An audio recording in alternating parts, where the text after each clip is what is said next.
Assalomu alaykum, yaxshimisizlar? Qandaylar, tuzingmisizlar? Men mana shu miyoma kista bor edi.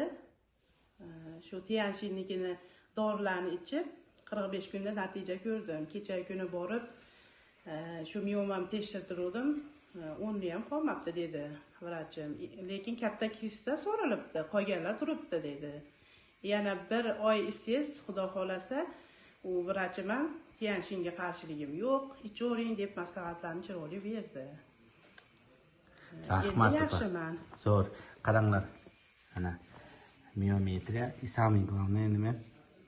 Узловая миома матки, полный hammasi yozilgan. Hozir nima? Norma и miyoma umumiy yo'q, ha? Kenaya. Yana jigaringizni tekshirdingiz? Jigarimni tekshiruvdi, to'ppa-toza chiqdi. Buyraklar toza chiqdi. O'tgan safargidan natija ancha yaxshi. Necha kun ichdingiz?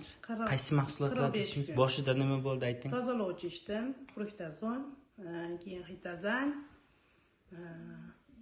hamma mahsulotlardan. Kardisep ichdim, sink, kalsiylardan ichdim. Allohga shukr, hozir yaxshi. Lekin boshida nima bo'ldi? Boshida bir 6 kun qiynaldim, ko'tarib oldi.